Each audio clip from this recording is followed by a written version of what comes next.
Welcome to today's explainer. Now I want to take you back in time to my childhood.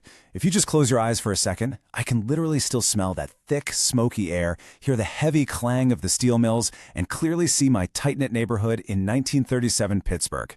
Today, we aren't just looking at dry dates and facts. We're going to walk the brick-paved streets of a working-class borough like Etna.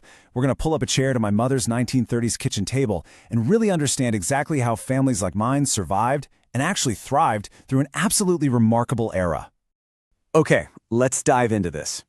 As we go through this explainer, I want you to ask yourself a serious question. Could you live this way today on this kind of budget, with this kind of discipline? When we really get into the numbers, the rigid daily schedules, and the sheer physical effort it took my parents just to keep us fed and the house warm back then, well, it really puts our modern conveniences into perspective, doesn't it? You know, to truly appreciate the modest stability we finally had in 1937, you have to understand the absolute terror of the early 1930s. I vividly remember when the Great Depression hit. The mills closed down, and unemployment in our region spiked to an unbelievable 40%. We watched displaced families and workers literally build makeshift villages out of scavenged wood and scrap metal.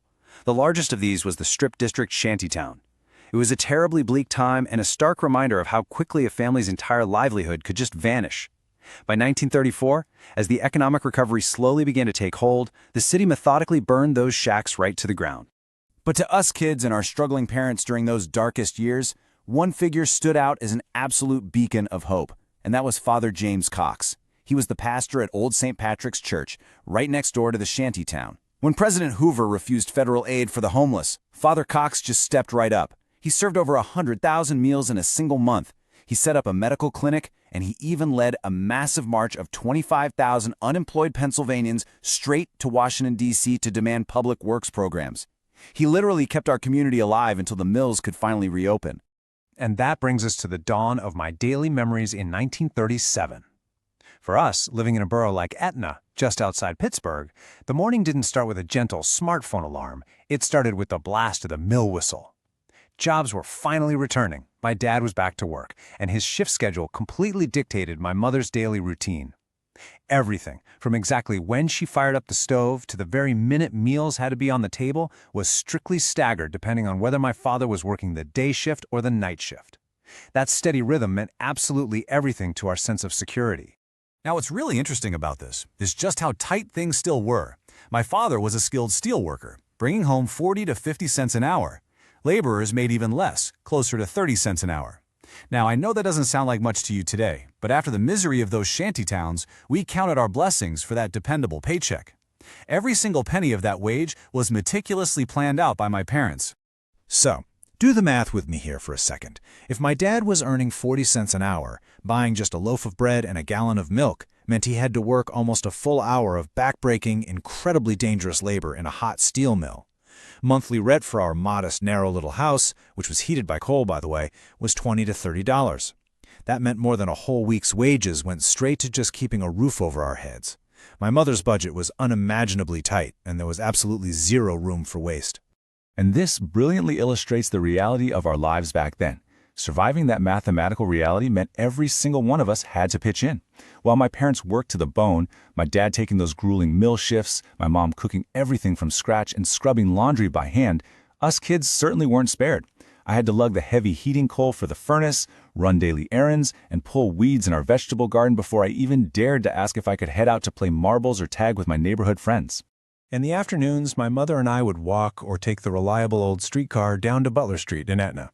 Now, we didn't go to massive supermarkets. We went to small, independent stores where we knew the owners by their first names. The butcher cut our meat to order right in front of us, and staples like flour and beans were measured out of huge bulk bins. And because cash was so incredibly tight between my dad's paydays, my mother used a running credit tab that we settled up weekly. Our survival relied entirely on those personal relationships and neighborhood trust. And you know, that trust was the very foundation of our block.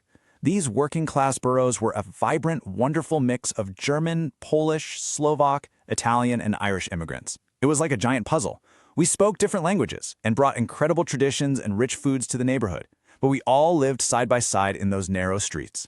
We shared our garden produce, we handed down winter coats to each other, and we always looked after one another's kids. We were totally united by the shared geography of the mills and our shared goal of survival. We were woven together by our powerful community institutions, the churches, the volunteer fire halls, and the social clubs. They were the absolute center of our social lives. When the church bells rang out across the borough, they didn't just call us to worship, they set the rhythm of our entire town. They hosted the dances, the fundraisers, and the youth groups that gave us all a brief, joyful escape from the deep exhausting of the work week. As dusk fell, our routine was almost sacred. My dad would walk in carrying his empty lunch pail, timed perfectly to his shift schedule, and we'd all immediately sit down at the kitchen table together. Dinner was simple, it was hearty, and my mother religiously saved any leftovers because throwing food away, that was completely unthinkable. After the table was cleared and the dishes were done, our entire family would gather in the living room, drawn to the warm amber glow of the household radio. Of course, around those dinner tables, I remember the adults having plenty of spirited conversations about politics. 1937 was a really pivotal time in the country. On one side of the room, many of our neighbors deeply supported President Franklin D. Roosevelt and his New Deal policies, profoundly grateful for the relief programs that helped pull them out of the Great Depression. But on the other side, many were genuinely wary of the suddenly expanding size, power, and reach of the federal government. But you know, the debates were always respectful. They were just neighbors trying to figure out their futures and make sure their livelihoods were secure. Let's move to and see how this builds into our evenings. That radio wasn't just a piece of furniture, it was our vital lifeline to the outside world. We'd listen in absolute silence to FDR's fireside chats to try and make sense of those massive political changes happening in Washington. But it was also our primary source of joy. We laughed out loud at the Jack Benny program and Fibber McGee and Molly. We sat right on the edge of our seats listening to the mystery of the shadow. And we tapped our feet to the upbeat, optimistic sounds of big band swing music. It was a brilliant contrast to the struggles we just lived through.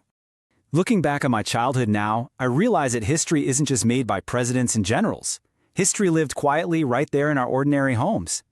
It lived in my mother's resilience, patiently mending my winter coat for the third time. It lived in my father's resourcefulness, stretching a 40-cent hourly wage to feed our whole family. It lived in the quiet dignity of a neighborhood that carried each other through the darkest of times, completely unaware of the massive global world war that was looming just over the horizon. We've spent this explainer looking at my ordinary, everyday routines from 1937, the walking, the shopping, the budgeting. To us, well, it was just a Tuesday. To you, I hope it's a fascinating window into human resilience. So take a look around at your own life today. Look at your own neighborhood, your own daily routines. How will your Tuesday look to someone 80 or 90 years from today? What will they think of your discipline, your community, and your values?